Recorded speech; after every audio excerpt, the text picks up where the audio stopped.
मसीह यीशु में तमाम कलीसिया की सलामती हो।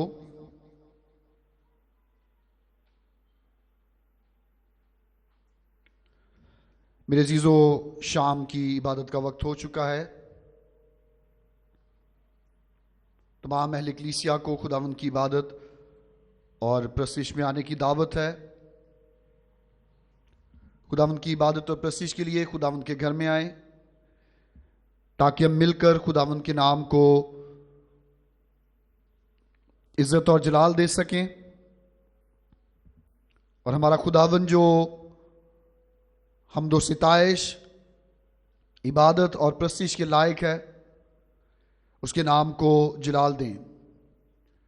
खुदावंद का घर खुदावंद की इबादत और प्रस्तिश के लिए खुला है और तमाम ईमानदारों को खुदावंद के घर में आने की दावत दी जाती है। आए मेरे अजीजों, हम बाकायदा तौर पर इबादत का आगाज करें। इबादत के आगाज में हम खुदावंद के कलाम में से ज़बूर की किताब ज़बूर 51 और उसकी पहली आयत से लेकर उसकी 19वीं आयत के आखिर तक खुदावंद के कलाम में से तिलावत को सुनेंगे। मीर मुगन्नी के लिए दाऊद का मज़मूर। उसके बतसबा के पास जाने के बाद जब नातन नबी उसके पास आया, कलाम मुकद्दस में यूं मरकूम है, ए खुदा अपनी शफकत के मुताबिक मुझ पर रहम कर, अपनी रहमत की कसरत के मुताबिक मेरी खताएं मिटा दे, मेरी बदी को मुझसे धो डाल और मेरे गुनाह से मुझे पाक कर, क्योंकि मैं अपनी खताओं को मानता हूं और मेरा गुनाह हमेशा मेरे सामने है। मैंने फक्त तेरा ही गुनाह किया है और वो काम किया जो तेरी नजर में बुरा है, ताकि तू अपनी बातों में रास्त ठहरे और अपनी अदालत में बेऐब रहे। देख, मैंने बदी में सूरत पकड़ी और मैं गुनाह की हालत में मां के पेट में पड़ा। देख, तू बातन की सच्चाई को पसंद करता है और बातन ही में मुझे दानाई सिखाएगा। जूफे से मुझे साफ कर तो मैं पाक हूंगा, मुझे धो और मैं बर्फ से ज्यादा सफेद हूंगा। मुझे खुशी और खुरमी की खबर सुना, ताकि वो हड्डियां जो तूने तोड़ डाली हैं शादमान हो। मेरे गुनाहों की तरफ से अपना मुंह फेर ले और मेरी सब बदकारी मिटा डाल। ए खुदा, मेरे अंदर पाक दिल पैदा कर और मेरे बातन में असरे नौ मुस्तकीम रूह डाल। मुझे अपने हजूर से खारिज ना कर और अपनी पाक रूह को मुझसे जुदा ना कर। अपनी निजात की शादमानी मुझे फिर अनायत कर और मुस्तैद रूह से मुझे संभाल। तब मैं खताकारों को तेरी राहें सिखाऊंगा और गुनाहगार तेरी तरफ रजू करेंगे। ए खुदा, ए मेरे निजात बख्श खुदा, मुझे खून के जुर्म से छुड़ा।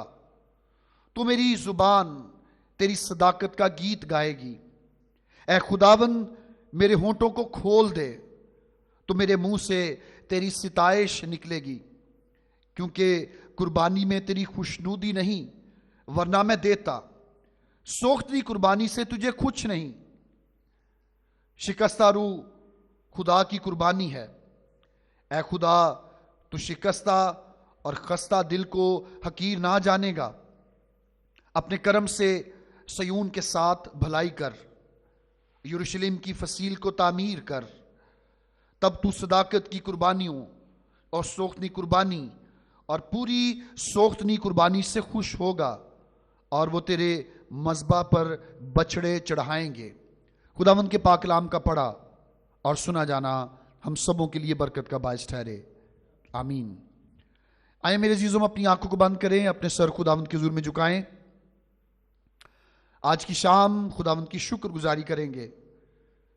जब खुदावन ने हमें ये मौका बख्शा कि हम दोबारा से खुदावन की हजूरी में आ सकें, अपनी दुआएं, दरख्वास्तें, इल्तिजाएं उसके हुजूर में पेश कर सकें, और वो खुदावन जो हमारा बादशाह है, वो जो हमारा मालिक है, हम उसके हुजूर में आकर अपने घुटने टेक सकें और उससे दुआ मांग सकें। बेशक मेरे अजीज़ों, हमारा खुदावंद वो इज़्ज़त, हम्द और सिताइश के लायक है।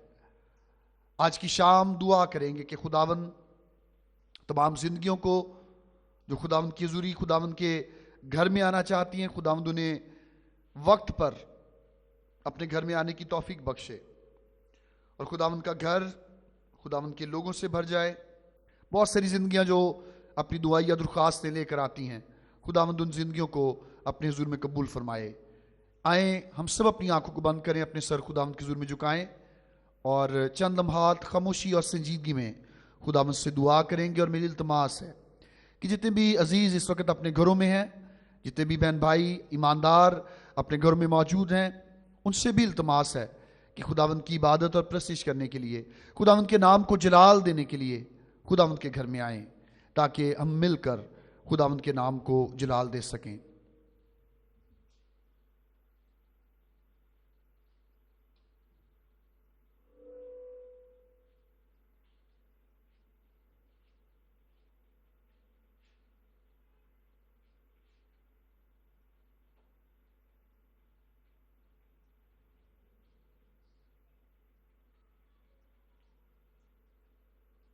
अपने सर खुदावंद के हुजूर में झुकाए रखेंगे और मेरी दरख्वास्त है इस इब्तदाई दुआ के लिए, इस इबादत के इब्तदाई हिस्सा में एल्डर कबीर साहब इस दुआ को करने में हम सब की रहनुमाई करेंगे।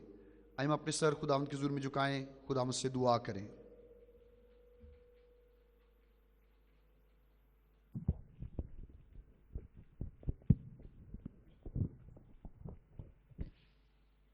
अल्लाह शुक्रों की खुदा, जिंदा खुदा, कादिर मुतरिफ खुदा, तो जो है, जो तो आज जो आने वाला, आपका शुक्रिया अदा करते हैं पूरे दिन के हिफाजत व निगरानी के लिए कि आपने पूरा दिन अपने हिफ्ज़ मान में रखा।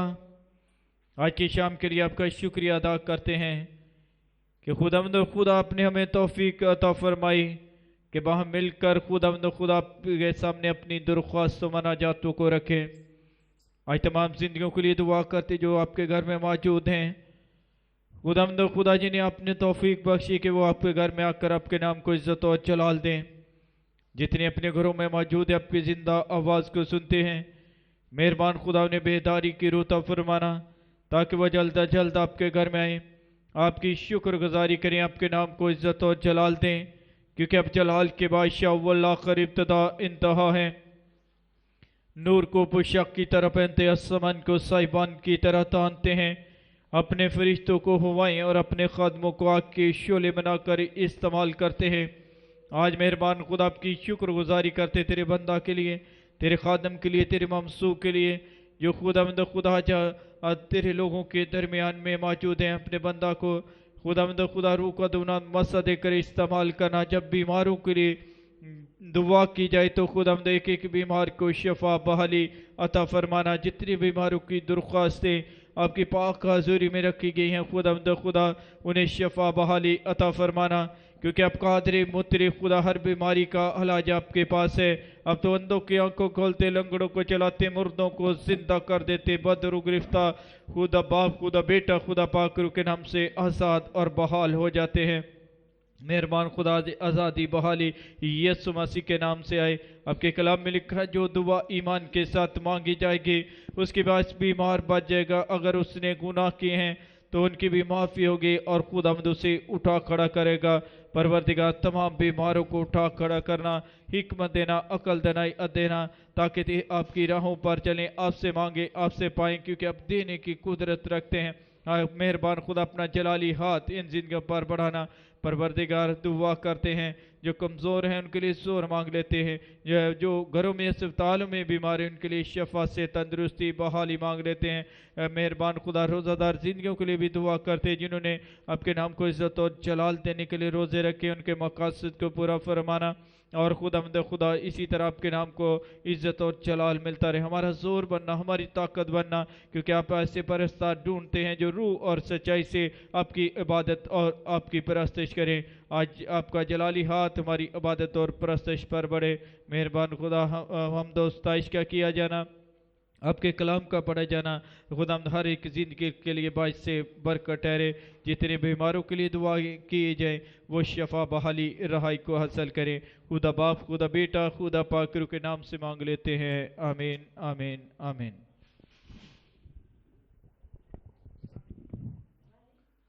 आए हम बाकायदा तौर पर खुदावंद की प्रस्तिश में अपनी आवाज़ों को बुलंद करेंगे और ज़बूर 122 उसका पहला हिस्सा, पहला वज़न गाएंगे।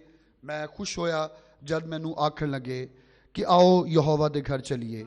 जितने अजीज़ इस वक्त अपने घरों में हैं उनको भी ये दावत है कि वो खुदावंद के घर में आएँ ताकि हम खुदावंद की इबादत और प्रस्तिश का आगाज़ बाकायदा तौर पर खुदावंद के घर में कर सकें।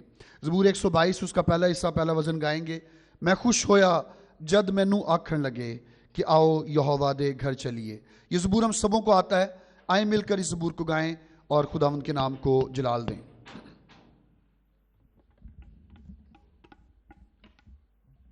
मैं खुश होया जदों मैनू आखन लगे, मैं खुश होया जदों मैनू आखन लगे कि आओ यहोवा दे घर चलिए, के आओ यहोवा दे घर चलिए। खुश होया जदों मैनू आखन लगे ऐ यरूशलेम तू खुदावंदा शहर, ऐ यरूशलेम तू खुदावंदा शहर। तेरे बूया भी चुन खड़े साडे पैर, तेरे बूया भी चुन खड़े साडे पैर।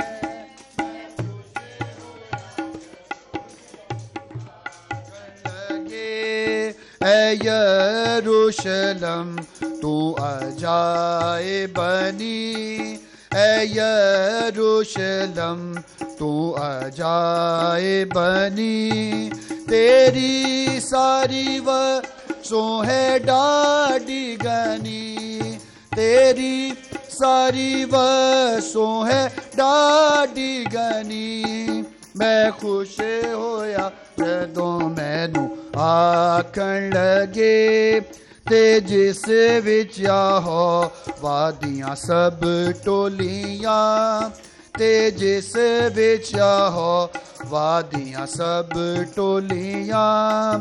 गवाही दी चढ़ जांदियां, गवाही दी खातिर है चढ़ जांदियां। मैं खुश होया जदों मैनू आखन लगे कि तां इसराइल देव शाहिद बन, के तां इसराइल देव शाहिद बन। यहोवा दे नाम दी सिताइश करन, यहोवा दे नाम दी सिताइश करन। मैं खुश होया जदों मैनू आखन लगे कि उस विच दरे है अदालत देता, कि उस विच दरे है अदालत देता। के दाऊद दे सब घराने देता, के दाऊद दे सब घराने देता। मैं खुश होया जदों मैनू आखन लगे कि आओ यहोवा दे घर चलिए, के आओ यहोवा दे घर चलिए। मैं खुश होया जदों मैनू आकर लगे। हम अपनी आंखों को खुदावंद के हुजूर में बंद करें, अपने सर खुदावंद के हुजूर में झुकाएं। आज की शाम इस वक्त के लिए खुदावंद के हुजूर में आएंगे और दुआ करेंगे कि खुदावंद इस वक्त को हम सबों के लिए बरकत बनाए। और आज की शाम जब खुदावंद हमें ये मौका बख्शता है कि हम हर शाम की तरह आज की शाम भी जमा हों, खुदा के कलाम को खुदा के खादम से सुने, खुदावंद कलाम की वसीला से हमें बदले और बरकत दे। खुदावंद अपने कलाम को हमारे लिए, हमारी ज़िंदगियों के लिए बरकत बनाए। और दुआ करेंगे कि खुदावंद उन ज़िंदगियों को भी जो अभी तक खुदावंद के घर में नहीं आई, खुदावंद उन्हें अपने घर में और अपने हुजूर में आने की तौफीक बख्शे। आए हम सब अपनी आंखों को खुदावंद के हुजूर में बंद करें, अपने सर झुकाएं, और मेरी दरख्वास्त है कि बहन दबूरा वो दुआ करने में हम सब की रहनुमाई करेंगी। हम सब अपनी आंखों को बंद करेंगे और इस दुआ में मिलकर शामिल होंगे। सब मिलकर दुआ करें। इब्राहिम, इसहाक, याकूब, इसराइल के खुदावंद, तेरा लाख लाख शुक्र अदा करते हुए तेरे पास आते हैं सारा दिन की हिफाजत और निगहबानी के लिए, खास इस कीमती वक्त के लिए, घड़ी के लिए जो तूने हमारी ज़िंदगी में बख्श दी, ताकि तेरे घर में आकर तेरा जिंदा कलाम सुने, तो तेरी सताइश करें, तेरे दिल की बातों को सुनकर उन पर अमल करें, और हम अपनी ज़िंदगियों में 30 गुना, 60 गुना, 100 गुना फल ला सके। मेहरबान बाप, हमारा उठना बैठना बोलना चलना तेरी मर्जी के मुताबिक हो। खुदा बाप, खाली हाथ आए, खाली हाथ लौट कर ना जाए, बल्कि तेरी बरकतों से मामूर होकर जाए। खुदा जो लोग तैयारी कर रहे हैं, खुदा उनको बड़ी हिम्मत और ताकत बख्श दे, ताकि वो जल्दी जल्दी तेरे घर में आए और तुझे सजदा करें और तेरा जिंदा कलाम सुनकर अपनी ज़िंदगियों में 30 गुना, 60 गुना और 100 गुना फल ला सके। मेहरबान बाप, हम सब का उठना बैठना बोलना चलना तेरी मर्जी के मुताबिक हो। तूने कहा, मांग मांगो तो दिया जाएगा, ढूंढोगे तो पाओगे, दरवाज़ा खटखटाओ तुम्हारे वास्ते खोला जाएगा। खुदा बाप, तू हमारे मांगने से बेशतर जानता है कि तेरे बच्चों को किन किन चीज़ों की ज़रूरत है। खुदा बाप, हमारे मांगने पर नहीं बल्कि ज़रूरतों के मुताबिक अता कर। इतना ज़्यादा भी ना दे कि तेरा नाम लेना भूल जाए, इतना कम भी ना दे कि दूसरों का मुताज हो जाए। तेरा हाथ इतना छोटा नहीं जो हमें बचा नहीं सकता, तेरा कान भारी नहीं जो हमारी दुआओं को सुनता नहीं। तू रहीम और करीम खुदावंद है, कहर करने में धीमा और शफकत में गनी है। तेरा फजल हम सब के लिए काफ़ी है। मेहरबान बाप, शुरू से लेकर आखिर तक तू हमारी हिफाजत और निगहबानी करना, तू हमें तैयार करना। जब तू आ जाए तो हम ये न कहें, ऐ पहाड़ों ऐ टीलों हम पर गिर पड़ो और हमें बर्रा के गजब से बचा लो, बल्कि खुशी का नारा मारते हुए तेरे इस्तकबाल को निकले। मेहरबान बाप, तू वादों का सच्चा खुदावंद है। तू बच्चों को प्यार करता है, तो अपनी बेटों को प्यार करता है ताकि तेरे घर में आए, तेरा घर तेरे लोगों से भर जाए, तेरी कलीसिया से भर जाए। खुदा बाप, तू आ दुआ को सुन कबूल कर। खुदा यीशु मसीह के वसीले से मांग लेते हैं, आमीन आमीन। हम अपनी आवाज़ों को खुदावंद के हुजूर में बुलंद करें। एक और ज़बूर हम खुदावंद की हजूरी में, खुदावंद की सिताइश में गाएंगे। ज़बूर 130। ऐ यहोवा दे लोग उस ते रखो ईमान, क्यों जो भारी निजात है विच ओदे फरमान। मिलकर खुदावंद की सिताइश में ज़बूर को गाएंगे और खुदावंद के नाम को जलाल देंगे।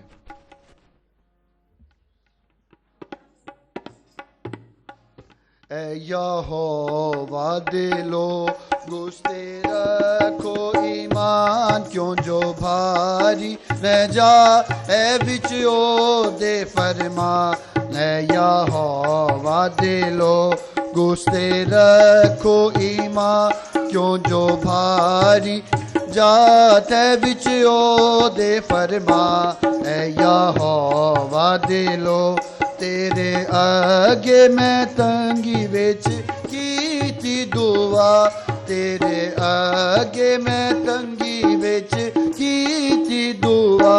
मेरी मेहनत तू सुन लिया साडे खुदा।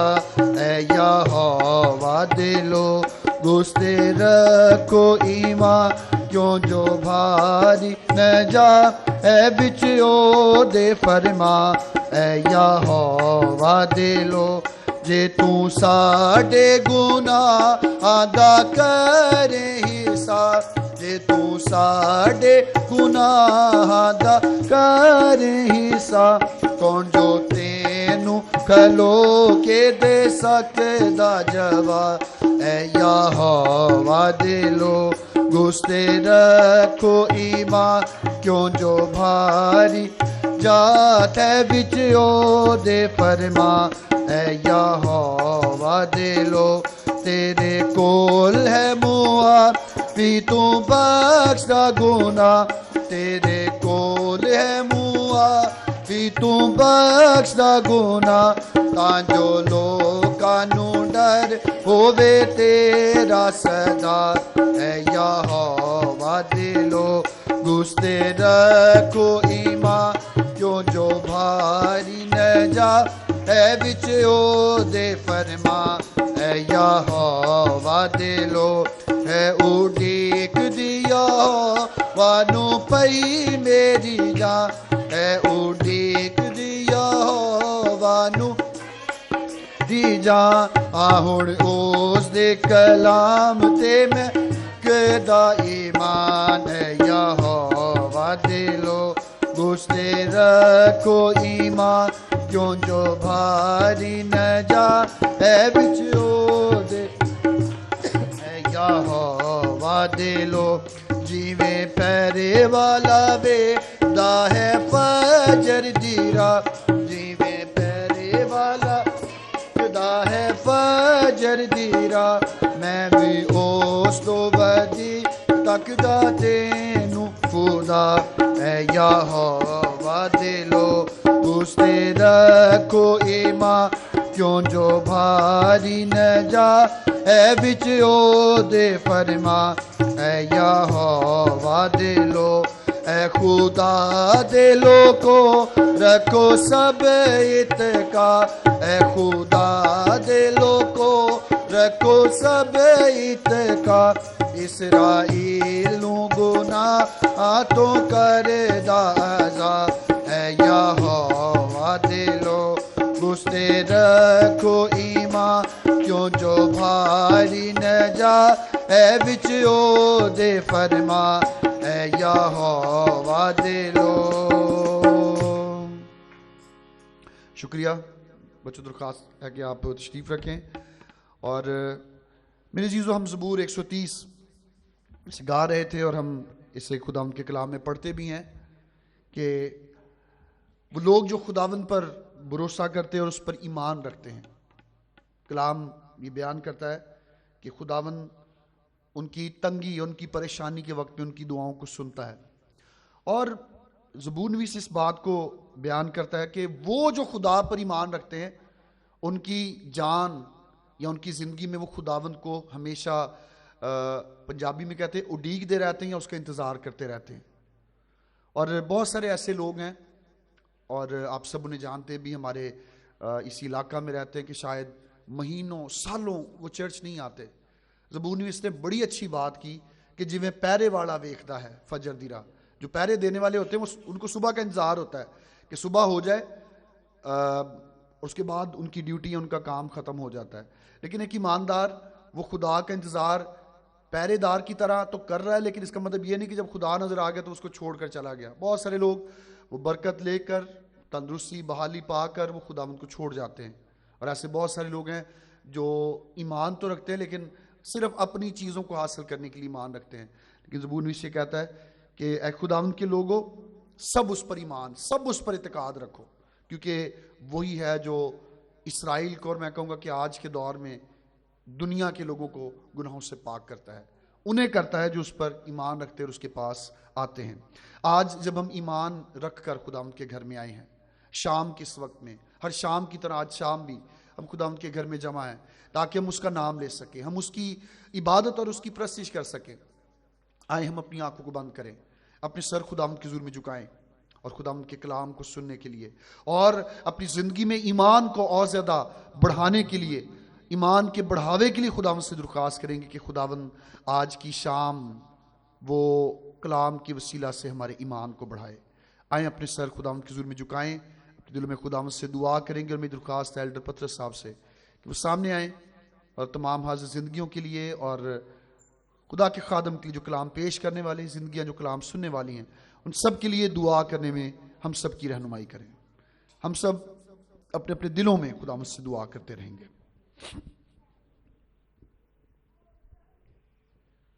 ज़मीन आसमान के मालिक और खालिक, हम तेरी पाक हजूरी में आए हैं खुदा बाप। ऐ बाप, तू हमें बार बार मौके फराहम करता है। तेरी पाक हजूरी में हम सब झुके हैं खुदा बाप। तू हमारी दुआओं पर कान लगाता है, हमारी दुआएं सुनता है और सुनकर जवाब भी देता है हमें। ऐ खुदा बाप, तेरे बंदा के लिए दुआ करते हैं। ऐ खुदा बाप, जो वो तेरी खिदमत करता है खुदा बाप, तेरे बंदा को तेरी हिफाजत में देते हैं खुदा बाप। ऐ बाप, तो अपने बंदा को खुदा बाप सर से लेके पांव तक खुदा बाप अपने नाम से मसा करना खुदा बाप। अबलीस के तमाम मंसूबों से खुदा बाप अपने बंदा को बचा कर रखना खुदा बाप। ऐ खुदा बाप, उनके गले का जुमा लेना खुदा बाप। जिस तरह से खुदा बाप तो अपने बंदों के मुंह में कलाम अपना रखता आया है खुदा बाप, आज भी खुदा बाप तुझसे मांग लेते हैं। आज भी तुझ में ये ताकत है, कुदरत है खुदा बाप। ऐ खुदा बाप, जो वो किताब अंदर से बाहर से लिखी हुई थी अपने बंदा के मुंह में रख, ताकि खुदा बाप तेरा बंदा ऐ खुदा बाप जो अल्फाज बोले तेरी तरफ से हो। ऐ खुदा बाप, तेरे बंदा को तेरे बंदा की फैमिली को खुदा बाप तेरी पनाह में, तेरी हिफाजत में देते हैं खुदा बाप। अपने बंदा की हिफाजत निगाहबानी करना खुदा बाप। कलाम सुनाने में ऐ खुदा बाप अपना ऐ खुदा बाप कुदरत वाला जोर देना खुदा बाप। तेरा मसा मांग लेते हैं तेरे बंदा के लिए। जबकि हम खुद खुदा बाप तेरे कलाम को सुनने वाले हैं, हमें संगीन दिल ना देना, हमें गोश्तीन दिल देना खुदा बाप, ताकि हम नरम होकर खुदा बाप तेरे कलाम को सुने ना बल्कि उस पर अमल करने वाले हों खुदा बाप।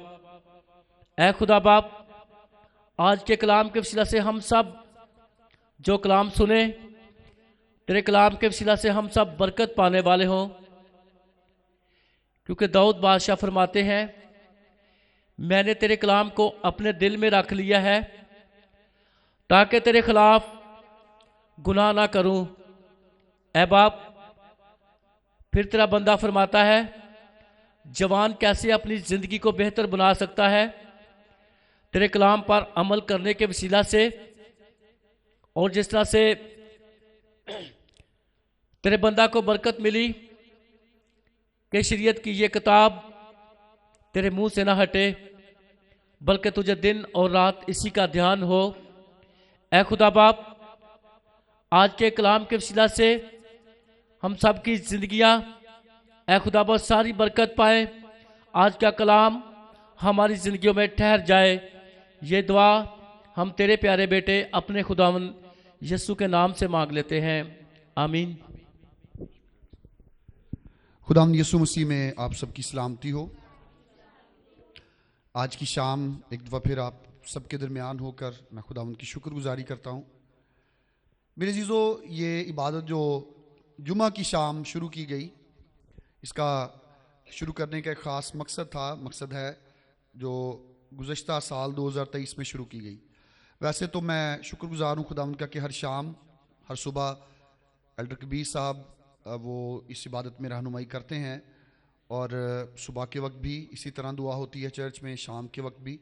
और बहुत सारे लोग जो इस इबादत में शामिल होते हैं, ख़ास तौर पर एल्डर साहब और उनका ख़ानदान, एल्डर कबीर साहब, उनकी मिसेज़, वो तो तकरीबन हर रोज़ हर सुबह शाम ही होते हैं वो। और जितने भी आते हैं, जब मैं विज़िट के लिए घरों में जाता हूँ तो ये बताया जाता है कि इस इबादत की वसीला से या इस वक्त में खुदावंद के हुज़ूर में आने की वसीला से उन्हें खुदावंद बरकत दे रहा है और वो खुदावंद की हजूरी में खुदावंद की सिताइश जब करते हैं तो खुदा उन्हें बरकत देता है। एल्डर साहब वो शाम के वक्त दुआ भी करते हैं बहुत से ईमानदारों के लिए, और ना सिर्फ चर्च में बल्कि उसके अलावा भी घर में भी बहुत सारे ईमानदार उनके पास से आते हैं। मैं इस खिदमत के लिए शुक्रगुजार हूँ। लेकिन 2023 में हमने इस इबादत का आगाज़ किया कि पादी साहब भी हफ्ता में एक दिन इतवार के अलावा शाम की इबादत में हों। मैं तकरीबन उम्मी तौर पर जुम्मा, बुध और बाकी दिनों में यहीं पर होता हूँ।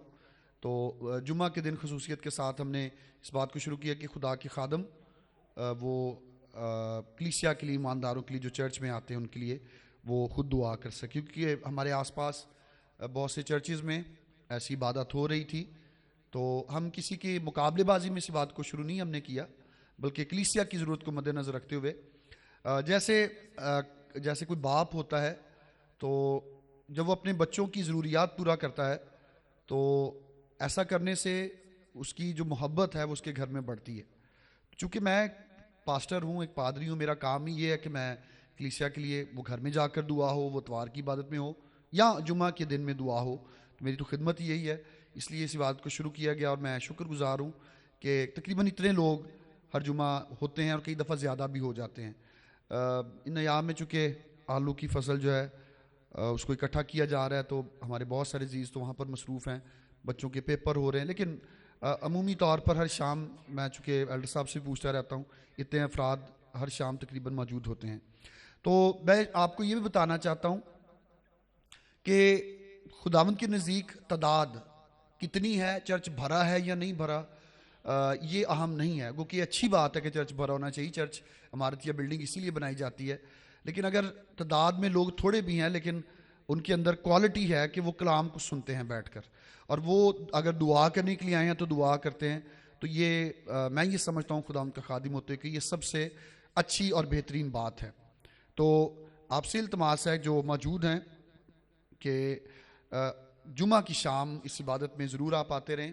5 बजे से 6 बजे तक हमारी कोशिश होती है कि इस इबादत में आएँ और शामिल हों। और अगर आप में से कोई ऐसा है जो किसी दूसरे को भी बताना चाहता है तो ज़रूर उनको भी लाएं ताकि उनके लिए खुदावंद से दुआ की जा सके।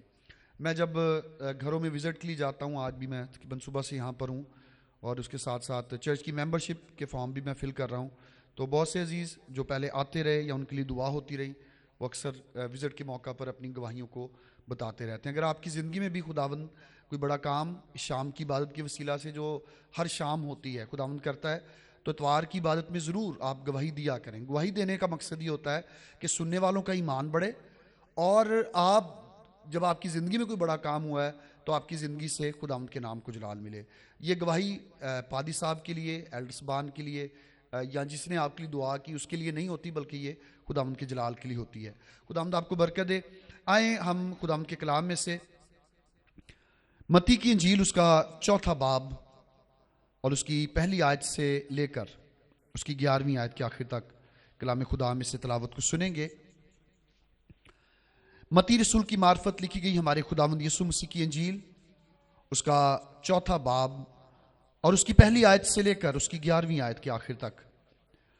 पाक कलाम में यूं मरकूम है, उस वक्त रूह यीशु को जंगल में ले गया ताकि इब्लीस से आजमाया जाए, और 40 दिन और 40 रात फाका करके आखिर को उससे भूख लगी, और आजमाने वाले ने पास आकर उससे कहा, अगर तू खुदा का बेटा है तो फरमा कि ये पत्थर रोटियां बन जाएं। उसने जवाब में कहा, लिखा है कि आदमी सिर्फ रोटी ही से जीता ना रहेगा, बल्कि हर बात से जो खुदा के मुंह से निकलती है। तब इब्लीस उसे मुकद्दस शहर में ले गया और हैकल के किंगरे पर खड़ा करके उससे कहा कि अगर तू खुदा का बेटा है तो अपने ताई नीचे गिरा दे, क्योंकि लिखा है कि वो तेरी बाबत अपने फरिश्तों को हुक्म देगा और वो तुझे हाथों पर उठा लेंगे, ऐसा ना हो कि तेरे पांव को पत्थर से ठेस लगे। यीशु ने उससे कहा, यह भी लिखा है कि तू खुदावन अपने खुदा की आजमाइश ना कर। फिर इब्लीस उसे एक बहुत ऊंचे पहाड़ पर ले गया और दुनिया की सब सल्तनतें और उनकी शान और शौकत उसे दिखाई, और उससे कहा, अगर तू झुककर मुझे सजदा करे तो ये सब कुछ तुझे दे दूंगा।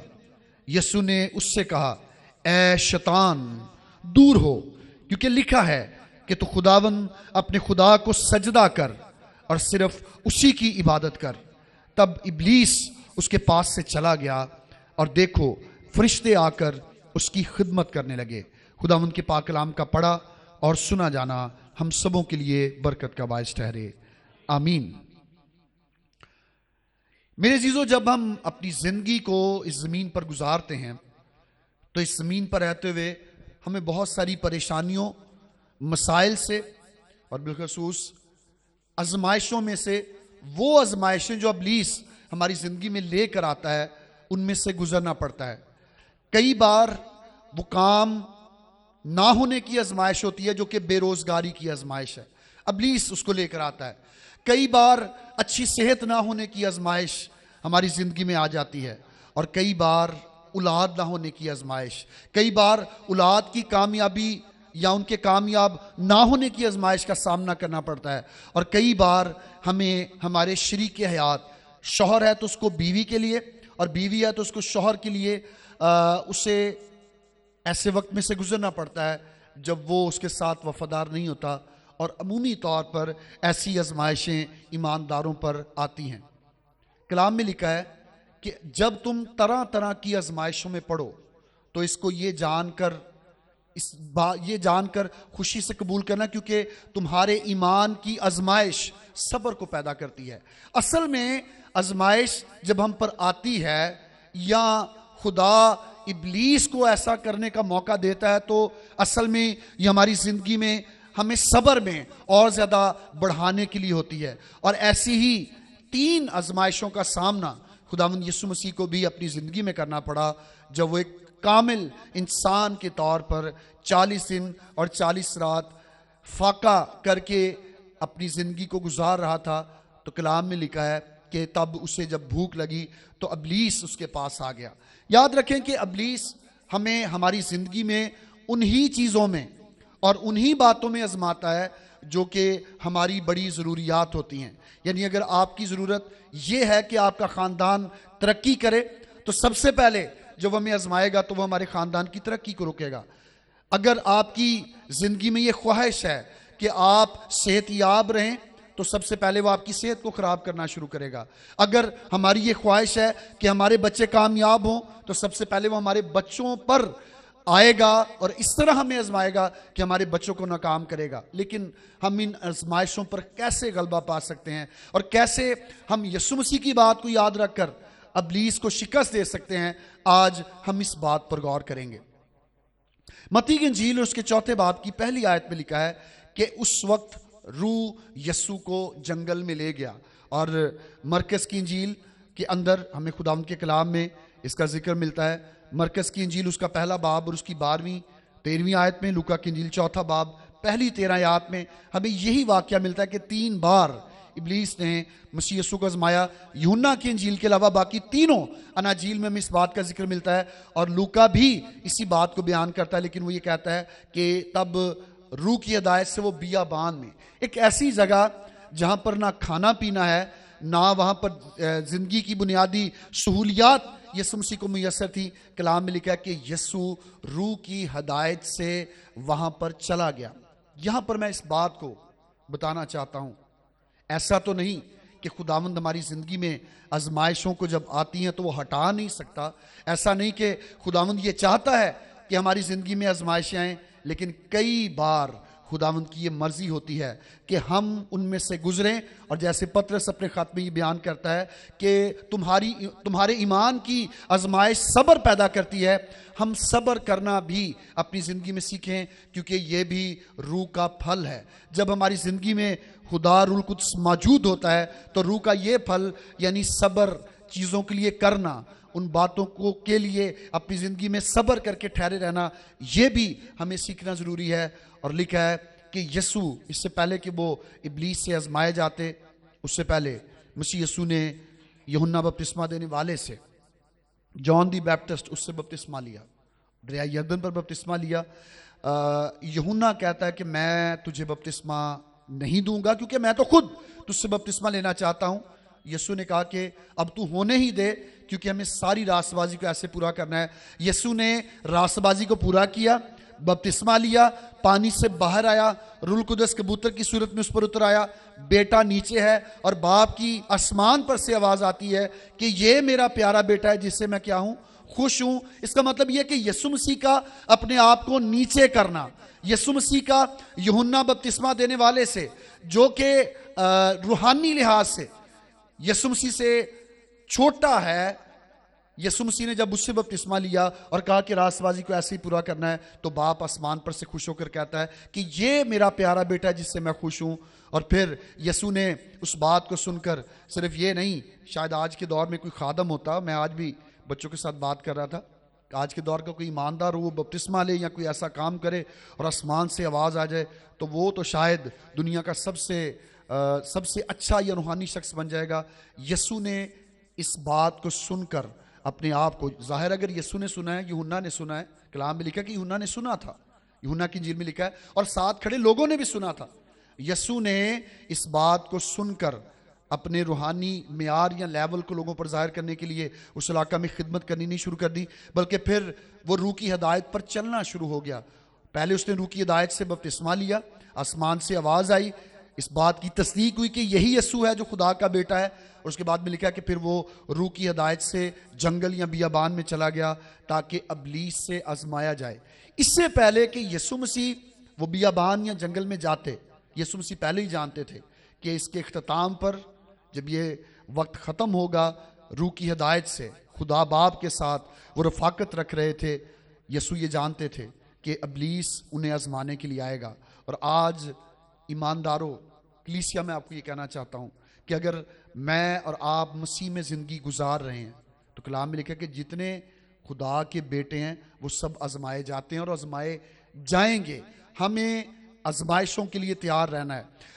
खुदावंद में रहते हुए ऐसा तो नहीं कि वह आजमाइशों में हमें छोड़ देता है, और पतरस ही के खात में लिखा है कि वो हमारी जो बर्दाश्त है उससे ज़्यादा हमें आजमाइश में नहीं डालता, बल्कि वो आजमाइश से निकलने का रास्ता भी पैदा करता है। वो हमें आजमाइश से निकाल लेना भी जानता है, लेकिन किन्हें? जो रूह की हिदायत से चलते हैं। अक्सर औकात आजमाइशें जब हमारी ज़िंदगी में आती हैं तो हम अयूब की बीवी की तरह ये कहने वाले हो जाते हैं कि अब कुछ नहीं बचा, ख़त्म, सब कुछ खत्म हो गया, अब हमें खुदावंद का इनकार कर देना चाहिए, अब हम उससे छोड़ देना चाहिए। और आप अपने अजीज़ो कारब आसपास ऐसे बहुत सारे लोगों को देखते होंगे, या आपने देखा होगा कि जैसे ही परेशानी आजमाइश आई, कोई भी चीज़ उसकी कमी आई, तो लोग खुदावंद को छोड़ देते। लेकिन यीशु जब रूह की हिदायत से वो बियाबान या जंगल में गया, और कलाम में लिखा कि 40 दिन और 40 रात फाका करके आखिर को उसे भूख लगी। मैंने आपको बताया इतवार की इबादत में कि हमें 3 जगहों पर खुदावंद के कलाम में, खरूज की किताब में, सलातीन की पहली किताब में, और इसी तरह मत्ती की इंजील, मरकस और लूका की इंजील में 3 जगहों पर 3 लोगों के 40 दिन और 40 रात के फाके का जिक्र मिलता है। बाइबल उससे रोज़ा तो बयान नहीं करती, लेकिन लोग इस तर्ज को अपनाते हुए रोज़ा रखते हैं। मूसा जब वो कोहे सीना पर हुक्म लेने के लिए गया, 10 अहकाम की तख्तियाँ खुदावंद उसको देने वाला था, शरीयत उसे देने वाला था, तब उसने इस बात को इख्तियार किया। और वहाँ पर वो भूख और प्यास क्यों बर्दाश्त कर सका? क्योंकि उस वक़्त खुदा की हजूरी में था। मेरे चीज़ों में आपको बताना चाहता हूँ कि जब हम अपनी ज़िंदगी के मुताबिक, अपनी खुशी के मुताबिक कुछ कर रहे हों, अगर आपके घर में खुशियाँ हों, तो कई बार जब मेहमान आ जाते हैं, हम अपने काम कर रहे होते हैं, तो हमें खाना पीना भी भूल जाता है। क्यों? क्योंकि हमारा दिल अंदर से इस बात के लिए खुश होता है। या कई बार गम की हालत में जाकर हमें भूख नहीं लग रही होती, क्योंकि हमारा दिल दुनिया से या दुनिया की चीज़ों से भर जाता है।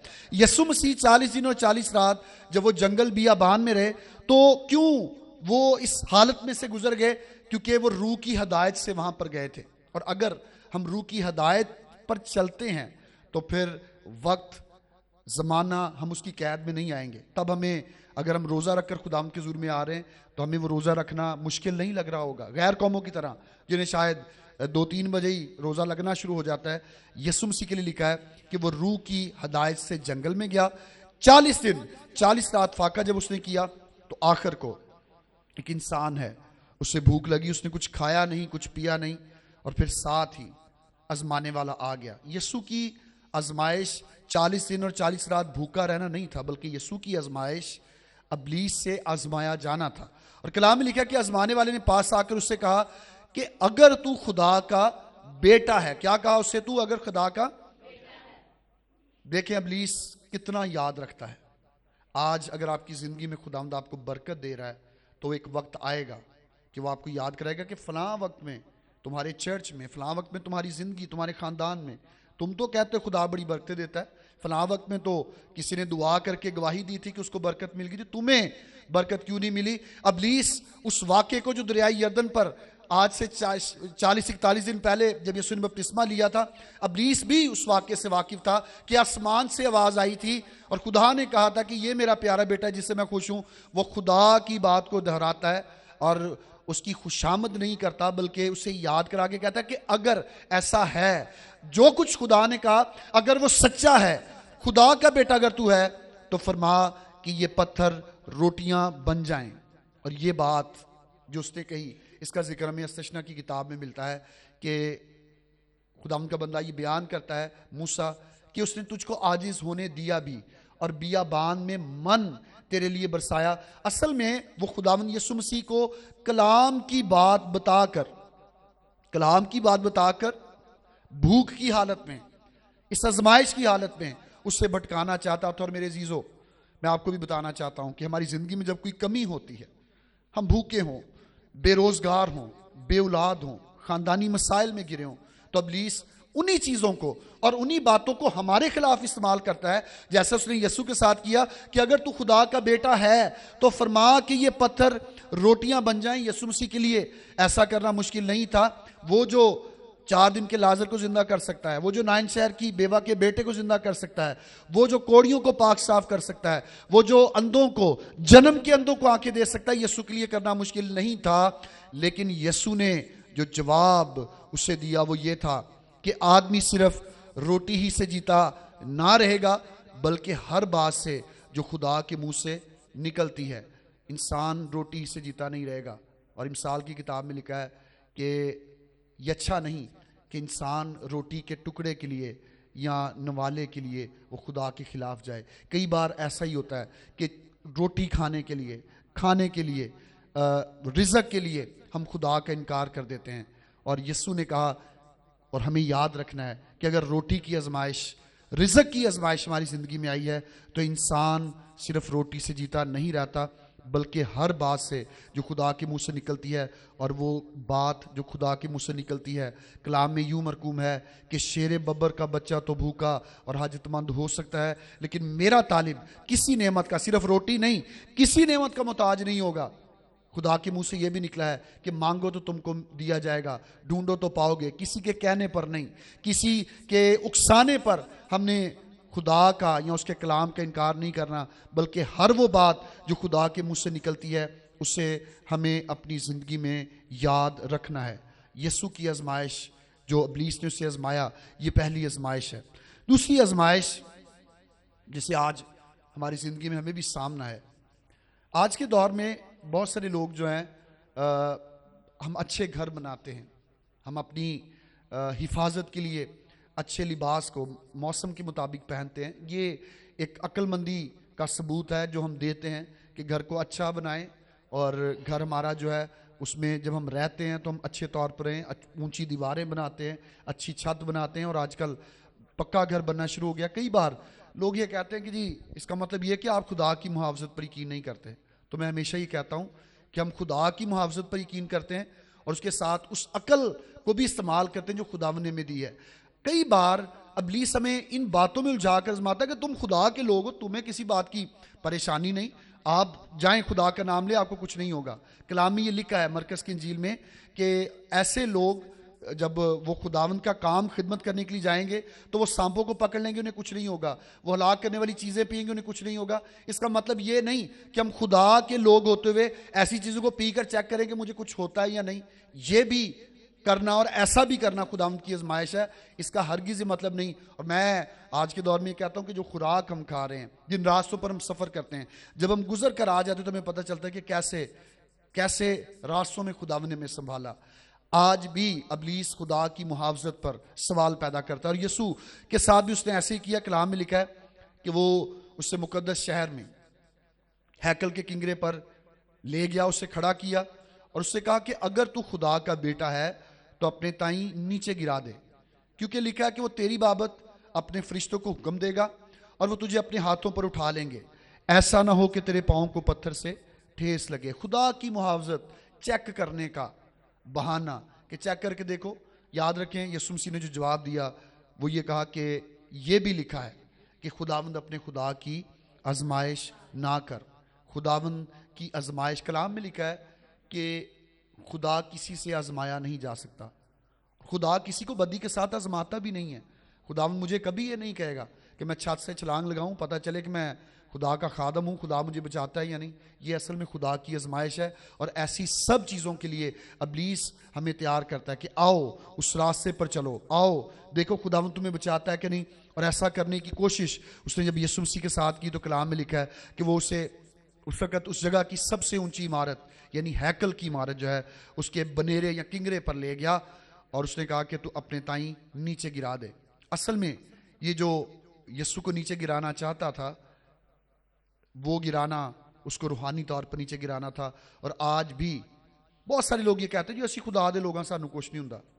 मेरे जीजो वाकई खुदावंद हमें बचाता है, लेकिन ज़रूर इस बात को सोचिएगा कि आप या मैं, कोई भी ऐसा शख्स जो इस तरह से खुदा को आजमा रहा है कि मैं अपने आप को नीचे गिराता हूं, देखे मैं उन लोगों में जाता हूं, देखे मैं ऐसा काम करके देखता हूं, मुझे कुछ होता है या नहीं।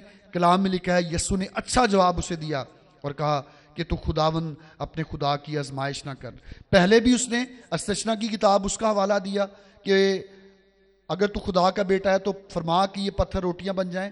खुदावन ने अस्तशना की किताब में अपने बंदा मूसा की मार्फत ये कहा था कि खुदावन पत्थरों से भी अब्राहम के लिए औलाद पैदा कर सकता है और पत्थरों से रोटियां भी बना सकता है। लेकिन खुदा ने उस जगह पर भी ऐसा नहीं किया कि पत्थरों से रोटियां बनाई, बल्कि उसने आसमान पर से मन बरसाया। और फिर वो ज़बूर 91 में उसका हवाला देता है और हम इसको गाते भी हैं कि वो तेरे वास्ते करेगा फरिश्तियां नु फरमान, कि वो तुझे अपने हाथों पर उठा लें, फरिश्तों को कम देगा।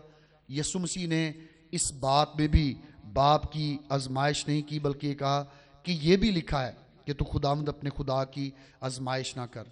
ज़रूर जब आप अपनी ज़िंदगी में, हम अपनी ज़िंदगी में ऐसे वक्त में से गुजरते हैं जब हमें महसूस हो कि ये काम करना असल में खुदा को आजमाना होगा, तो ज़रूर इस बात पर गौर कीजिएगा कि कहीं हम इब्लीस के कहने पर ऐसा तो नहीं कर रहे कि हम खुदावंद को आजमा रहे हैं। हाँ, ईमान रखें, जो चीज़ें कलाम के मुताबिक हैं और जो इंसानियत के तकाज़े हैं उनको ज़रूर पूरा करें। मिसाल के तौर पर आप बीमार हैं तो आप डॉक्टर के पास जाएं, आपकी हड्डी टूटी है तो आप किसी डॉक्टर से रब्ता करें, बीमार हैं तो डॉक्टर से मिलें। ये ना कहे कि खुदावंद खुद ही ठीक कर देगा। खुदावंद ने उन लोगों को हिकमत और दनाई भी दे रखी है। और कई बार इब्लीस हमें इन चीज़ों में फंसा देता है कि हम उन लोगों के पास ना जाएं जिनको खुदा ने हिकमत दी। और मैं ये यहाँ पर बताना चाहता हूँ कि वो लोग जो ऐसा करते हैं, अद्वियात देकर, आपको पट्टी बांध कर आपका इस तरह इलाज करते हैं, वो भी खुदा की दी हिकमत से इलाज करते हैं। लेकिन कई दफ़ा इब्लीस हमें ये कहता है कि नहीं, उनके पास ना जाओ, खुदा का इंतजार करो, खुदावंद आपको ठीक करेगा। मेरे चीज़ों, हमारे खुदा ने हमें अक्ल और फहम भी दे रखा है। यीशु मसीह ने उस जगह पर इसका इस्तेमाल करते हुए कहा कि खुदावंद अपने खुदा की आजमाइश ना कर। ये खुदा की मुहावजत के बारे में एक आजमाइश थी। और तीसरी और आखिरी आजमाइश जिसका आज के दौर में हर इंसान को सामना है, और वो ये है कि इब्लीस उसे एक बहुत ऊंचे पहाड़ पर ले गया और दुनिया की सब सल्तनतें और उनकी शान और शौकत उसे दिखाई और उससे कहा कि अगर तू झुककर मुझे सजदा करे तो सब कुछ तुझे दे दूंगा। याद रखें, इब्लीस जब वो खुदा के खिलाफ, जब वो लूसीफर था, वो खुदा के खिलाफ गया था, तो यसाया की किताब में लिखा है कि लूसीफर ने कहा कि मैं शुमाली अतराफ में जमात के पहाड़ों पर जा बैठूंगा। ये पहाड़ों पर जो बसेरा है, ये पहाड़ जो ऊंची ऊंची जगहें हैं, ऊंची जगहें, ये सीरतें हम खुदा के कलाम में, सलातीन की किताब में इसके बारे में पढ़ते हैं। लोग वहाँ पर जाकर जो है वो नजराने चढ़ाया करते थे। आज भी हिंदू लोग और वो लोग जो काला इल्म करते हैं वो भी पहाड़ों पर जाकर बैठते हैं, आंखें बंद करके तपस्या करते हैं और कहते हैं जी हमें इल्म मिल गया। असल में वो जगहें जहाँ पर इब्लीस का बसेरा है, इब्लीस वहाँ पर जाने वालों को, वहाँ पर जाकर इबादत करने वालों को, वहाँ पर जाकर दुनिया से छूट कर अलहदा हो जाने वालों को, जो उसके सामने झुकते हैं। आज पहाड़ों पर भी जब हम जाते हैं, हमारे यहाँ पर मरियाँ इस्लामाबाद के पहाड़ हैं, वहाँ पर बड़े बड़े अच्छे मसीह कैंप होते हैं, वहाँ पर खुदा की इबादत होती है। लेकिन उन्हीं पहाड़ों पर 2020 में जब हम वहाँ पर गए तो हमें लोगों ने बताया कि यहाँ पर जो खानसपुर के पहाड़ हैं वहाँ पर अभी भी लोग चिल्ला काटने के लिए आते हैं। वो इल्म जादूगरी जो है उसमें महारत हासिल करने के लिए आते हैं। यस्सु को वो एक पहाड़ पर ले गया और फिर जाकर कलाम में लिखा कि पल भर में, जब हम लूका की इंजील में पढ़ते हैं उसमें लिखा पल भर में, यानी ऐसे ही आंख झपकते ही उसे सारा सब कुछ दिखा दिया और कहा कि अगर तू झुककर मुझे सजदा कर दे। याद रखिए इब्लीस के पास दौलत, दुनिया की शान और शौकत और सल्तनतें हैं, लेकिन ये उसको ही मिलती हैं जो उसको सजदा करता है। जो उसको सजदा नहीं करता उसके पास ना दौलत होती है, और अगर होती भी है कुछ रुपया पैसा होता है तो वो उसकी ज़रूरत के लिए होता है, उसके काम के लिए होता है। पंजाबी में इसको कहते हैं अन्ना पैसा। खुदा ने इसका वादा नहीं किया। उसने कहा है, हम दुआ भी करते हैं कि हमारे रोज़ की रोटी हमें दे। खुदावंद ने ये वादा किया कि वो चिड़िया को, वो परिंदों को अच्छी खाना देता है, जो ना बोते ना काते, वो हमें भी देगा। वो लिबास के बारे में भी वादा करता है, लेकिन सल्तनतें, शान शौकत, उसका देने का वादा खुदावंद का नहीं है। इब्लीस ये सब कुछ देता है और उसने कहा कि मैं जिसको चाहता हूं उसे देता हूं। और उससे यीशु से कहा कि अगर तू झुककर मुझे सजदा करे तो ये सब कुछ जो तुझे मैंने चुटकी बजाते ही, पल भर में, आंख झपकते ही दिखा दिया है, तेरी नज़र के सामने से गुजार दिया है, ये सब कुछ भी मैं तुझे दे दूंगा। यीशु ने उससे कहा, ऐ शैतान दूर हो, क्योंकि लिखा है कि तू खुदावंद अपने खुदा को सजदा कर और सिर्फ उसी की क्या कर। असल में इब्लीस सिर्फ सजदा ये नहीं था कि एक दफ़ा यीशु ने उसके सामने झुककर सजदा करना था, बल्कि उसका मकसद यहाँ पर यह था कि सजदा कर और फिर मेरे साथ चलना शुरू कर दे, तो ये सब कुछ मैं तुझे दे दूंगा। अक्सर औकात मैं बहुत सारे लोगों से कहता हूँ, वो ऐसे खानों में, ऐसे जगहों पर, कब्रों पर चले जाते हैं और जाकर कहते हैं जी कोई बात नहीं, खाना पीना था हमने खा लिया था। जब आपने जाकर उनकी इबादत में शिरकत की, जब आप उनके तपावन या खाने पीने में शामिल हुए, तो असल में आपने उनको सजदा करके अब जिंदा खुदा को छोड़कर उसकी इबादत कर दी, इबादत शुरू कर दी। रोटी के नवाले के लिए, एक वक्त के खाने के लिए अगर हमने ऐसा किया तो इसका मतलब यह है कि हमने झुककर खुदावंद को सजदा नहीं किया, बल्कि हमने इब्लीस को सजदा किया और अब हमने उसकी इबादत कर दी। बहुत सारे लोग ये फिल्मों को, ड्रामों को देखकर ऐसे कपड़े, ऐसे लिबास पहनना शुरू कर दिए। वो फलाना फिल्म थी, उसमें अभी मैं पिछले दिनों साहिवाल में एक लड़के को देख रहा था, तो उसने हिंदी लिखी हुई कमीज़, जो शर्ट थी वो पहनी हुई थी। तो मैंने उससे पूछा कि ये इसके क्या वजह है? कह रहा था जी मैंने ये दुबई के रास्ते इंडिया से कपड़ा मंगवाया, ये मैंने किसी फिल्म में देखा। तो मैंने उसको बताया कि जो इसके ऊपर हिंदी के लफ्ज़ लिखे हैं वो असल में उनके जो भगवत गीता के अंदर जो उनके पाठ हैं, वो दुआएं करते हैं, वो लिखे हैं। तो आप जब इसको पहन के फिर रहे हैं तो असल में आप उनकी तस्वीरों को, हिंदुओं की तस्वीरों को अपने लिए साथ लेके फिर रहे हैं। वो कहते भाई साहब इतनी गहरी बात तो मैंने सोची नहीं। मैंने कहा हमें सोचना चाहिए।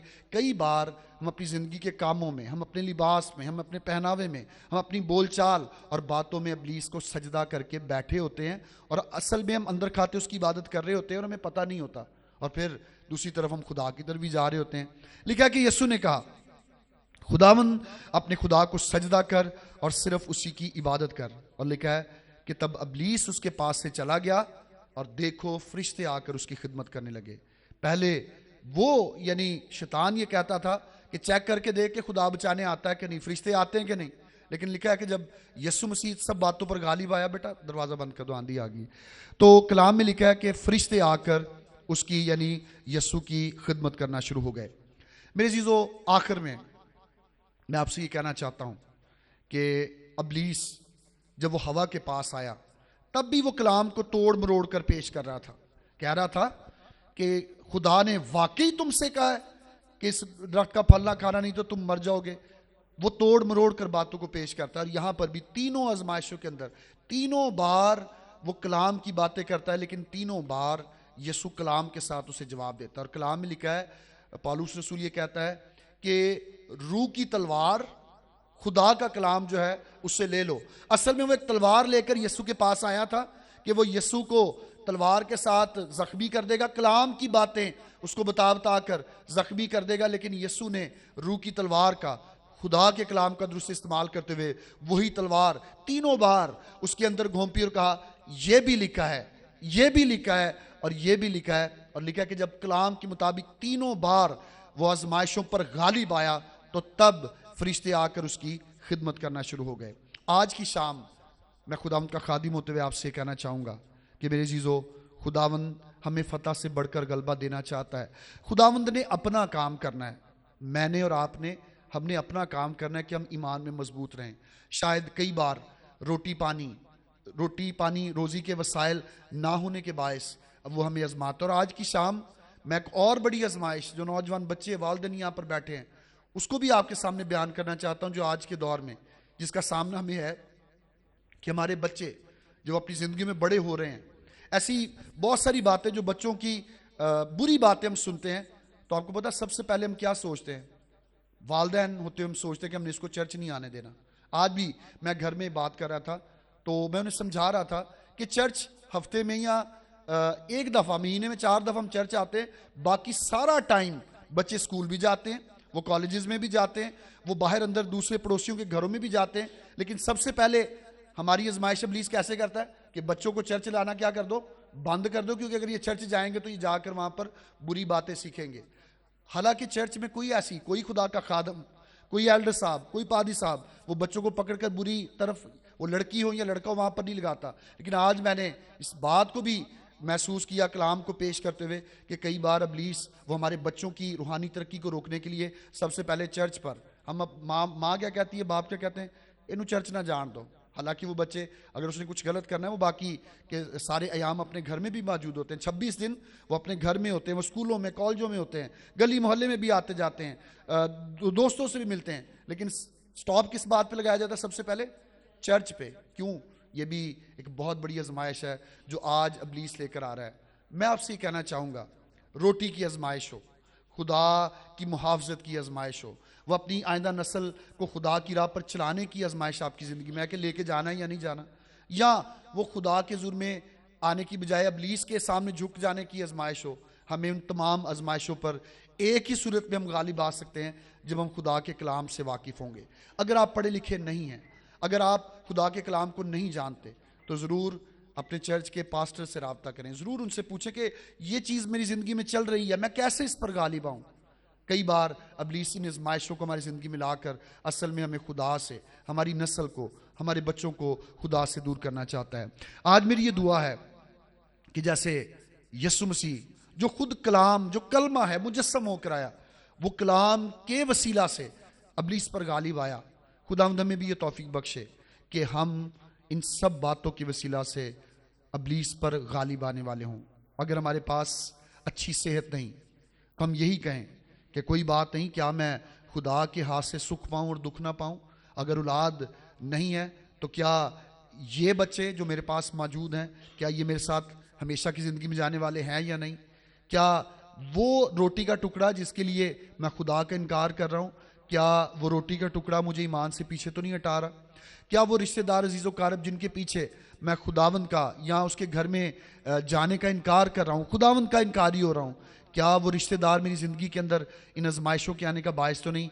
ऐसे ताल्लुकात की जड़ों को काटें, ऐसे रिश्तों की जड़ों को काटें जो हमारी ज़िंदगी में आजमाइशों को पैदा करते हैं। खुदावंद आज इस कलाम की वसीला से हमें बरकत दे और हमें यह तौफीक बख्शे कि हम खुदावंद के कलाम पर अमल करें, ताकि जब भी इब्लीस हमारे सामने ऐसी कोई आजमाइश लेकर आए तो हम दुआ के वसीला से, हम कलाम की बातों की वसीला से उन पर गालिब आ सकें। याद रखें, इब्लीस को अगर हम मगलूब कर सकते हैं तो इसके लिए 2 चीज़ें ज़रूरी है। पहली बात ये कि हमारा खुदा के साथ ताल्लुक़ हो, यानी हम दुआया रफ़ाकत में हो, और दूसरी बात ये कि हम खुदा के कलाम से वाकिफ़ हों।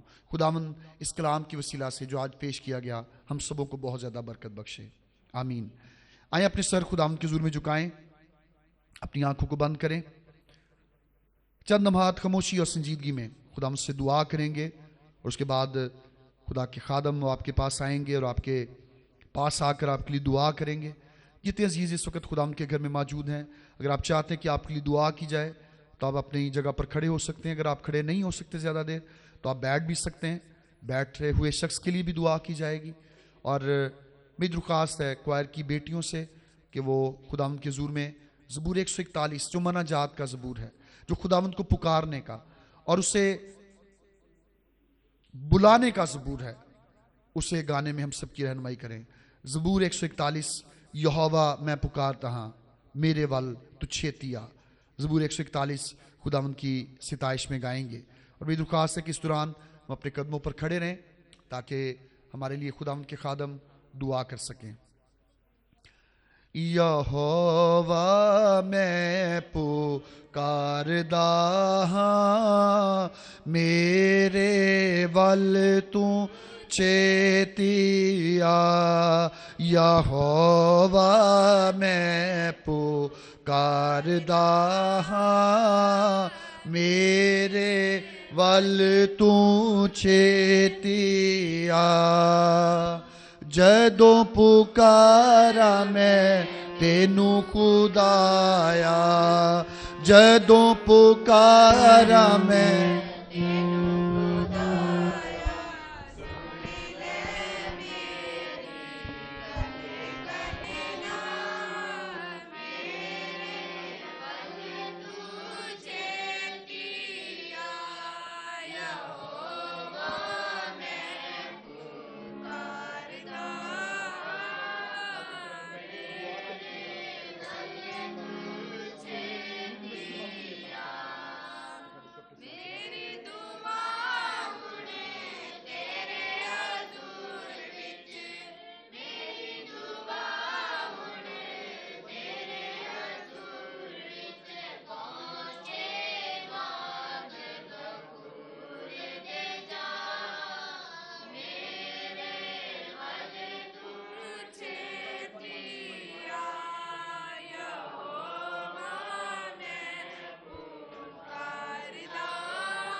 करदा मेरे वल तू चेती आ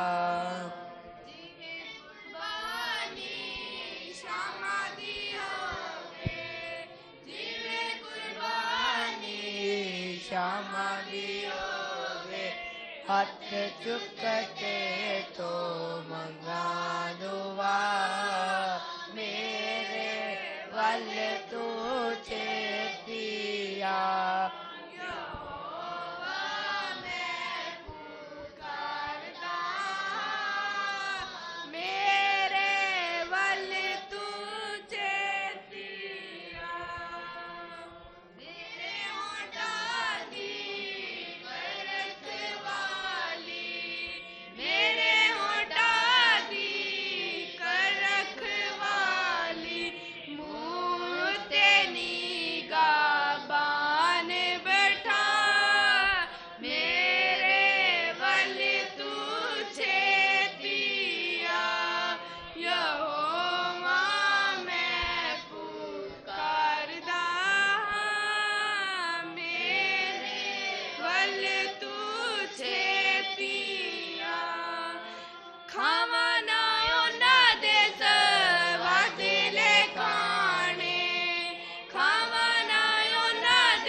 आज रूहे खुदा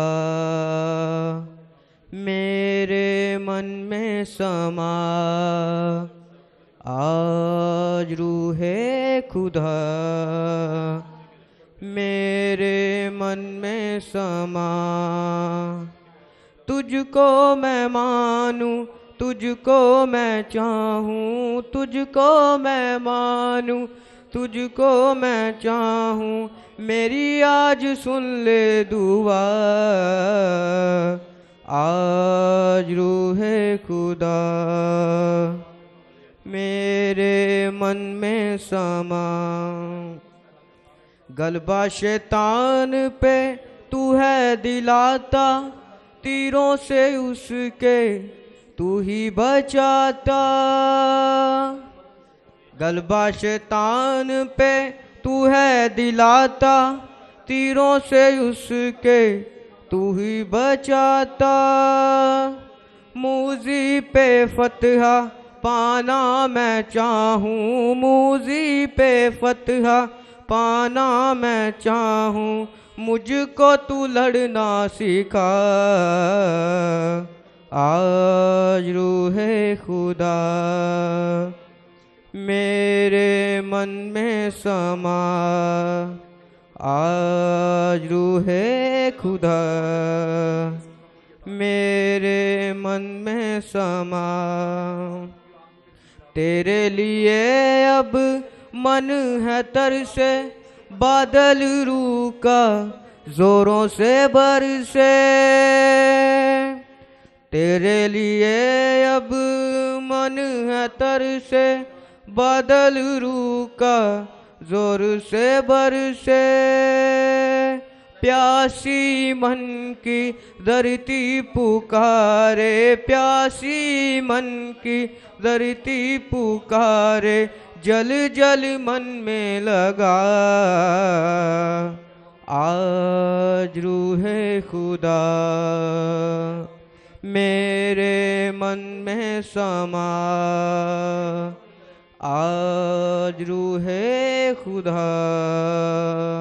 मेरे मन में समा तेरे मसा से बंधन खुलते अंधे देखे लंगड़े चलते तेरे मसा से बंधन खुलते अंधे देखे लंगड़े चलते मूजी पे फतहा पाना मैं चाहूँ, मूजी पे फतहा पाना मैं चाहूँ, मुझको तू लड़ना सिखा। आज रूहे खुदा मेरे मन में समा, आज रूहे खुदा मेरे मन में समा। अपने सर खुदा उनके हुजूर में झुकाए रखेंगे, दुआ करेंगे। ऐ मेहरबान बाप, शुक्रगुजारी करते हैं आज के इस वक्त के लिए जो है बाप तूने दुआ या रफाकत में हमें बख्शा कि ऐ बाप हम एक अच्छा तवील वक्त है बाप तेरे साथ गुजार सकें। ऐ बाप तेरी शुक्रगुजारी करता हूँ कि ऐ बाप आज की शाम तूने हमें रूह की ताजगी अता की।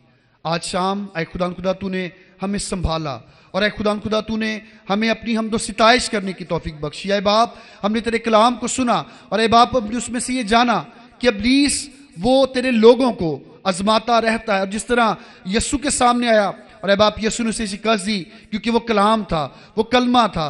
ऐ बाप हम भी कलाम को पढ़ें, हम भी तेरी रफाकत में रहें, हम भी रूह की हदायत से चलें। हमें ऐसा करने की तौफीक बख्शना ताकि ऐ बाप जब हमारी ज़िंदगी में ये कमियाँ कमज़ोरियाँ आएँ तो ऐ बाप हम शैतान पर गलबा पाने वाले हों। आज के दिन में आए खुदा एक दफ़ा फिर तमाम हाजिर जिंदगियों को तेरे हुजूर में लाता हूँ। क्वायर किन बेटे बेटियों के लिए ऐ बाप जिन्होंने प्रशिश में रहनुमाई की, साज बजाने वालों के लिए जिन्होंने दुआएं की, जिन्होंने ऐ खुदा तेरे हुजूर में झुककर अपनी दुरखास्त तेरे हुजूर में रखी, ऐ बाप तुम सब की दुआओं और दुरखास्तों को अपने हुजूर में कबूल करना। ऐ बाप हम सब मिलकर तेरे बंदा एल्डर पतरस के लिए, उनके खानदान के लिए दुआ करते हैं कि ऐ खुदा इब्लीस की वो सारी ताकतें और कुव्वतें जो है खुदा तेरे बंदा को और उनके खानदान को परेशान करती हैं, ऐ बाप तेरे बेटे यस्सु के नाम से चली जाएं। और ऐ बाप देख जब तेरा बंदा इस बात के लिए राजी हुआ, मुत्तफिक हुआ कि ऐ खुदावन वो आज की शाम अपने खानदान के साथ मिलकर तेरे घर में आकर इबादत करेगा, ऐ बाप तेरे बेटे यस्सु के नाम से इब्लीस की वो ताकतें और कुव्वतें तेरे बंदा के बदन से जाती रहें। और ऐ खुदा जल्द वो तेरे नाम की बड़ी गवाही देने वाला हो कि जब ऐ बाप तेरे लोगों ने उसके लिए दुआ की तो ऐ खुदा तूने उसकी ज़िंदगी में बहाली का, तंदुरुस्ती का और इब्लीस से छुटकारे का काम किया। और ऐ बाप तेरे नाम को जलाल मिले। ऐ बाप इस कलीसिया के लिए तुझसे बरकत की दुआ करता हूँ। ऐ बाप जितने ख़ानदान हैं ऐ बाप वो तालीम के साथ मुतफिक होते हुए बाप तेरे इस घर में आने वाले हों। ऐ बाप वो चर्च की अंदर इबादत करने में वफादारी का इजहार करें। ऐ बाप वो ख़ानदान जो तुझसे दूर हैं, ऐ बाप जो कभी कभी आते हैं, आज की शाम हम सबों को तेरे ज़ुर में लाते हो दुआ करते हैं कि ऐ खुदावन वो तेरे घर में तेरी हमदो सिताइश, तेरी इबादत और प्रस्तीज करने के लिए आने वाले हों। और ऐ बाप उनके आने की वसीला से उनकी ज़िंदगी में तेरी बरकत हो। आज के दिन में दुआ करता हूँ खुदा जो भी हमने मांगा ऐ बाप तू जानता है, बेऔलादों के लिए, बेसहारों के लिए, बेरोजगारों के लिए, लाइलाज जिंदगियों के लिए दुआ करते हैं कि ऐ बाप तूने ऐ खुदा तंदुरुस्ती, बहाली और शिफा अता करना। बहन नोमी के लिए दुआ करते हैं बाप तो उसकी सारी जिस्मानी कमज़ोरी को दूर करना। और इस तरह उनके बेटे रोमन के लिए दुआ करते हैं बाप तो उसके साथ होना। एल्डर कबीर के लिए, अपनी बहन खुशनूद के लिए दुआ करता है बाप तो उन्हें औलाद की बरकत अता करना। और ऐ खुदा वो खिदमत जो करते हैं उसमें और ज़्यादा बरकत देना। सुबह शाम जब चर्च में इबादत करते हैं, बहुत सारे लोग उनके पास जब चर्च में इबादत के लिए आएँ तो ऐ खुदा वो सारी ज़िंदगियाँ बरकत पाएँ। जितने साज बजाए ऐ बाप उनके हाथों को बरकत देना, जितने आवाज़ें बुलंद की उनके गलों को और ज़्यादा अपने जलाल के लिए इस्तेमाल करना। और ऐ बाप अपने खादम को जो सबसे छोटा और हकीर है इस इलाका और इस कलीसिया में अपनी खिदमत और जलाल के लिए कसरत से इस्तेमाल करना। और ऐ बाप अब जब तेरा बंदा वापस जाता है सफ़र में बड़ी मदद करना। और ऐ बाप जितने भी हाजिर हैं उन सबको बड़ी बरकत दे। खुदावंद यीशु मसीह के नाम से मांगते और हमेशा पा लेते हैं, आमीन। ऐ हमारे बाप तू जो आसमान पर है, तेरा नाम पाक माना जाए, तेरी बादशाहत आए, तेरी मर्जी जैसी आसमान पर पूरी होती है ज़मीन पर भी हो। हमारे रोज़ की रोटी आज में बख्श दे, जिस तरह हम अपने कर्जदारों को माफ़ करते हैं तू भी हमारे कर्ज हमें माफ़ कर। हमें आजमाइश में न ला बल्कि बुराई से बचा। बादशाहत, कुदरत और जलाल हमेशा तेरे हैं, आमीन। अब हमारे खुदावंद यीशु मसीह का फजल, खुदा बाप की मोहब्बत, खुदा रूल कुद्स की रफ़ाकत और शराकत है। मेहरबान बाप अब से लेकर हमेशा तक इस कलीसिया और इस जमात के साथ, हाज़िर तमाम जिंदगियों के साथ, अब से लेकर हमेशा तक होती रहे, आमीन। खुदावंद आपको बरकत दे। हम सब अपनी जगह पर खड़े होंगे। इससे पहले कि हम चर्च से बाहर जाएं, मैं आपको बताना चाहता हूं कि कल 24 फरवरी है और कल 24 फरवरी के दिन मुझे आपके बीच इस इलाका में कलीसिया में खिदमत करते हुए 12 साल मुकम्मल हो जाएंगे और 13वां साल जो है उसका कल से आगाज़ होगा। तो कल आप दुआ करते हैं, मुझे पता है हर रोज़ आप दुआ करते हैं, लेकिन ज़रूर खुदावंद से दुआ कीजिएगा कि खुदावंद इसी तरह इस कलीसिया में जब तक खुदा की मर्ज़ी है ज़िंदगी तंदुरुस्ती और सलामती में खुदावंद अपने बंदा को अपनी खिदमत के लिए इस्तेमाल करता रहे। इस वक्त हम ज़बूर 23 की आखिरी आयत गाएंगे, उसके बाद खुदावंद के घर से रुखसत होंगे।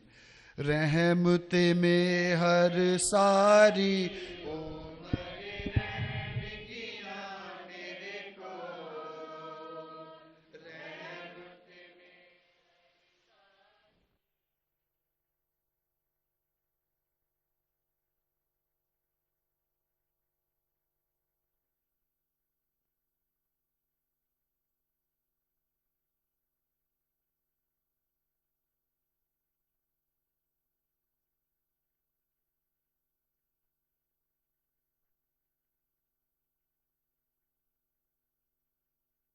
चर्च की बाइबल या ज़बूर है, उसके ऊपर मोहर भी लगी है और उस पर लिखा है कि ये किताब ज़बूर की किताब या ये बाइबल ये चर्च की अमानत है, ये चर्च की है, मेहरबानी से इसे चर्च में वापस रखें। जब किसी के घर में आप सबके पास किताबें एक जैसी होती हैं, लेकिन अगर किसी के घर पर किताब या बाइबल पड़ी उस पर मोहर लगी है चर्च की, आप देखें तो आप उन्हें कहें कि मेहरबानी से खामोशी के साथ आप इसे चर्च में रख दें। और अगर वो नहीं रखते तो आप मुझे बताएं,